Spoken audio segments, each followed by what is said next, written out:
estudante de Minas Gerais que nos acompanha pela Rede Minas de televisão e você, estudante de todo o Brasil que nos acompanha pelo YouTube. Eu sou a professora Suzana Apolinário, sua professora de Física. Conosco hoje está a intérprete de Libras, Mariana. Olá, Mariana. Sejam todos bem-vindos. Dentro da temática Ondas, a nossa aula hoje tem como tema o movimento ondulatório. Essa é uma aula para o segundo ano do ensino médio. Está no seu PET, volume 4, e corresponde às semanas 3 e 4. Vamos lá? Na aula de hoje, iremos compreender como as ondas transportam energia sem envolver o transporte de matéria. Vamos saber explicar o significado das grandezas envolvidas no movimento ondulatório. Também vamos conhecer e saber usar a equação do movimento ondulatório, resolvendo situações simples. Bom, ondas no dia a dia. Então, a palavra onda está muito presente no nosso cotidiano. Constantemente utilizamos as expressões ondas de rádio, ondas eletromagnéticas, ondas do mar. Então, todos vocês já têm um conhecimento, ainda que superficial, do conceito de ondas. O estudo da ondulatória é muito importante, pois esses conhecimentos favoreceram muito o desenvolvimento tecnológico e isso justifica, portanto, a necessidade desse estudo aqui no ensino médio. Bom, um fato sobre as ondas. As ondas são propagações, vibrações no espaço que transportam energia, mas a onda nunca transporta a matéria. Essa figura, ela nos mostra como que as ondas são apresentadas em ilustrações, nos seus livros, em uma atividade. Esse desenho está representando de maneira geral uma onda. As ondas, elas são classificadas de acordo com a sua natureza. Nós temos ondas do tipo mecânicas, que são as ondas que se propagam em meios materiais. Elas precisam de um material, porque elas fazem vibrar as partículas daquele material. As ondas mecânicas, portanto, não se propagam no vácuo, porque o vácuo é a ausência de matéria. Temos também as ondas do tipo eletromagnéticas. Essas se propagam inclusive no vácuo. Elas não necessitam de um meio material. E temos também as ondas gravitacionais, que são ondulações no tecido do espaço-tempo. Aqui no ensino médio, nós nos limitaremos aos estudos das ondas mecânicas e das ondas eletromagnéticas. Mas eu vou contar para você um pouquinho sobre as ondas gravitacionais. Essas são ondulações no tecido do espaço-tempo, causadas por eventos extremos que ocorrem no universo, envolvendo massas gigantescas. Ou seja, não é qualquer flutuação de massa que provoca a onda gravitacional.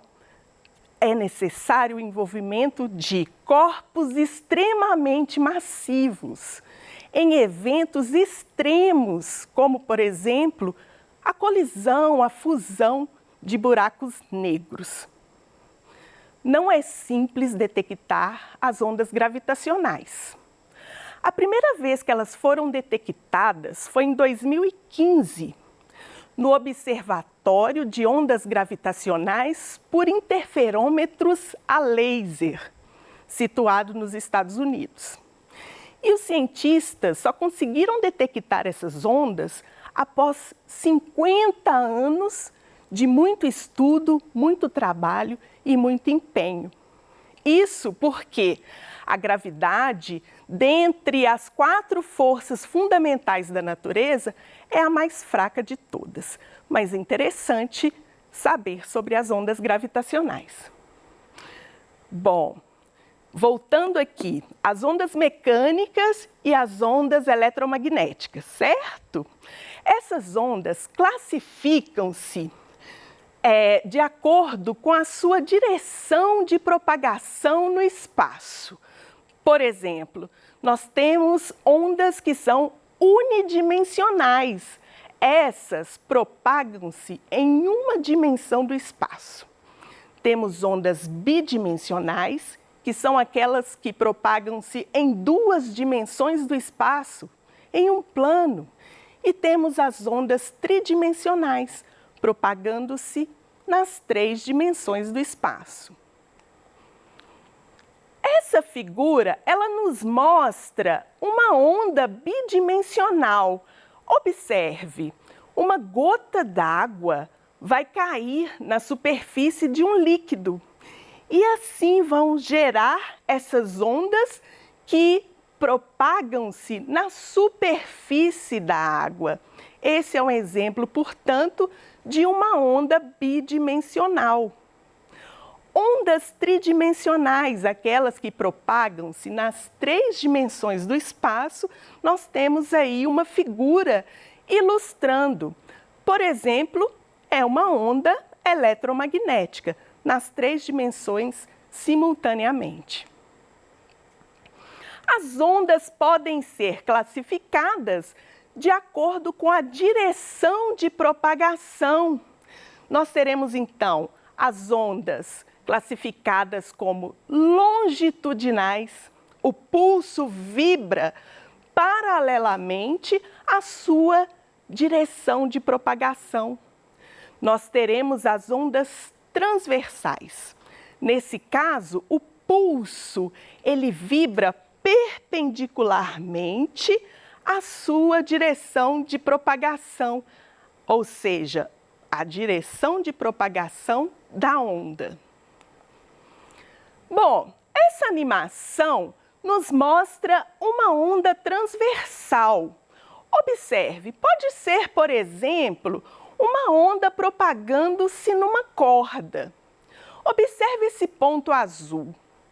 Ele oscila na direção perpendicular à direção de propagação da onda.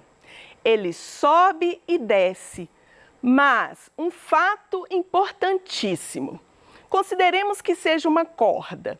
Consideremos que esse ponto azul seja um pedacinho da corda.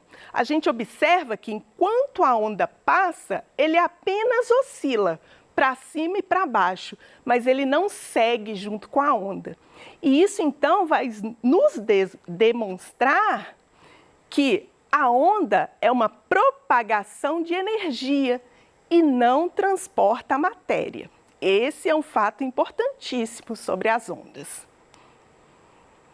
Essa figura nos mostra uma onda transversal e alguns elementos de uma onda. Vamos acompanhar aqui.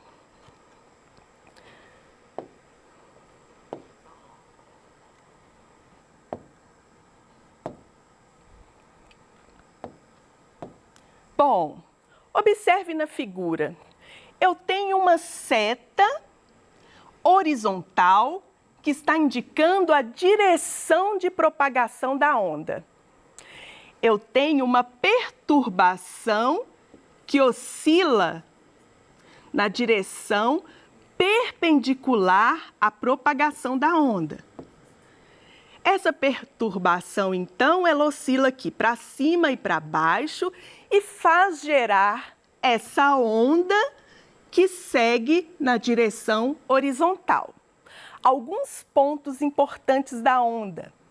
Amplitude, essa setinha vermelha está me mostrando o que é a amplitude da onda. Podemos considerar como a distância entre a posição de equilíbrio e o ponto mais alto da onda. Esse ponto mais alto recebe o nome de crista. Então, aqui nós teremos a crista de uma onda. E temos também o ponto mais baixo, que é chamado de vale da onda. Ainda observem, a distância entre dois vales é chamado de comprimento da onda. Também pode ser a distância entre duas cristas consecutivas. Então, vejamos, a distância entre dois vales consecutivos ou a distância entre duas cristas consecutivas vai me dar aí o comprimento de onda.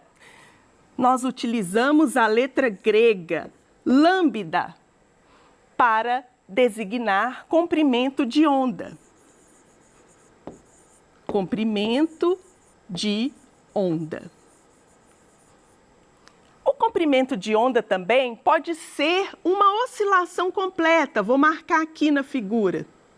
A distância de uma oscilação completa da onda me dá também um comprimento de onda. Então, esses são os elementos importantes que nós precisamos conhecer sobre as ondas.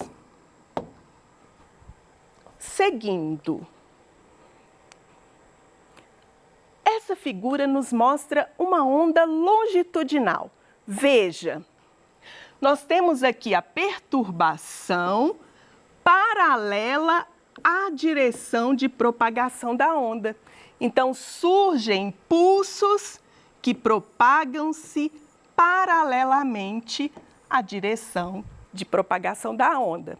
Também teremos aqui a distância entre dois pulsos, o comprimento de onda.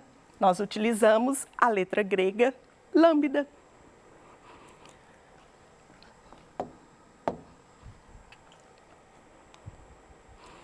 O que é uma onda? Bom, essa simulação vai nos mostrar como que podemos produzir uma onda. Vejamos, esse é um simulador de ondas, ok? Eu vou dar um pulso, vou produzir um pulso aqui numa corda. Então, vermelho aqui nós temos uma corda e sempre que eu der um pulso, esse pulso vai viajar ao longo da corda. Vários pulsos vai me dar aí, então, um trem de ondas. E a gente pode observar. Veja, cada pontinho permanece no mesmo lugar. Isso porque a onda transporta energia, mas não transporta matéria.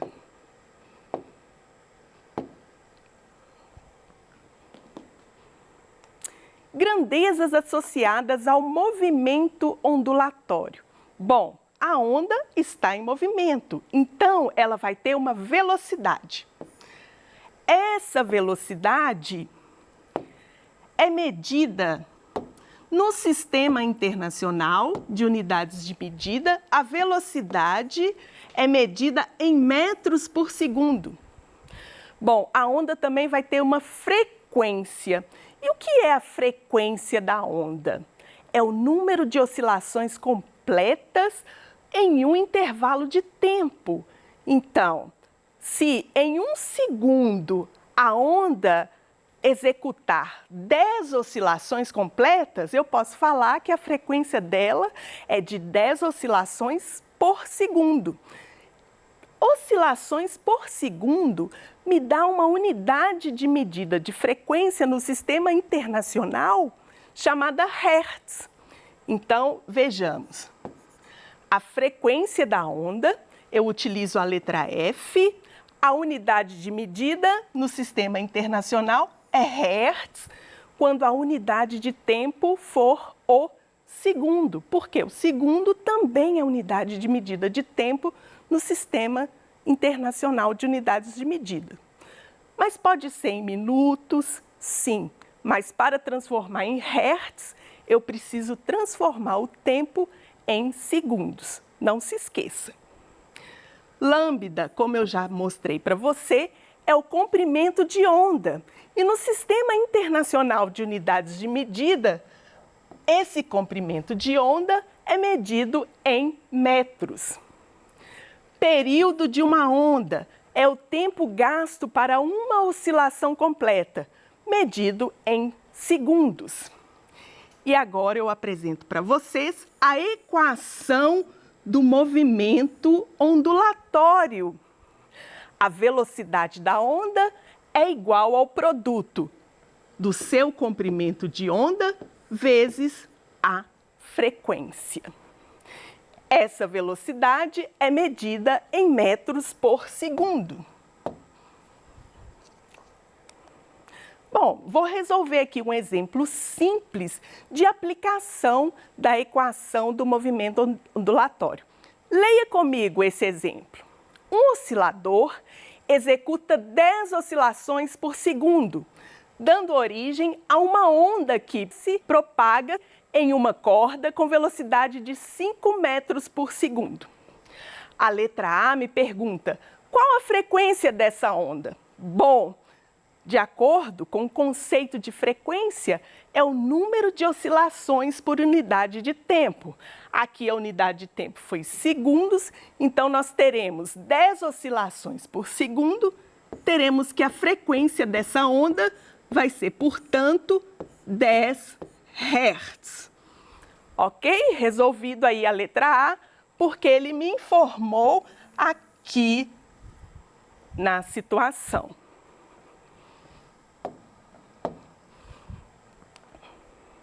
A letra B pergunta, qual a distância entre duas cristas sucessivas dessa onda? Então, ele está me perguntando o comprimento de onda. Veja só, a distância entre duas cristas sucessivas. Eu tenho que a velocidade da onda foi dada 5 metros por segundo. E eu achei a sua frequência, que foi de 10 Hz. Bom, eu sei que a velocidade é igual ao comprimento de onda vezes a frequência. Ele quer saber o comprimento de onda. Então, esse comprimento de onda vai ser... Eu vou passar a frequência para cá dividindo. Velocidade dividido pela frequência. Vou substituir os valores nessa equação e eu vou encontrar que o comprimento de onda, então, vai ser 5 metros por segundo dividido por 10 Hz. Aqui, fazendo a conta, eu vou encontrar que o comprimento de onda, então, vou colocar aqui para ficar mais visível, 5 dividido por 10, 0,5. Metros por segundo dividido por hertz vai me dar a unidade de medida de comprimento de onda, que é o metro. Então, aqui nós resolvemos um problema simples aplicando a equação do movimento ondulatório. Com isso, vocês ficaram conhecendo cada uma dessas grandezas envolvidas no movimento oscilatório e o significado de cada uma delas. Eu agradeço vocês por estarmos juntos em mais uma aula e até a próxima. Muito obrigada!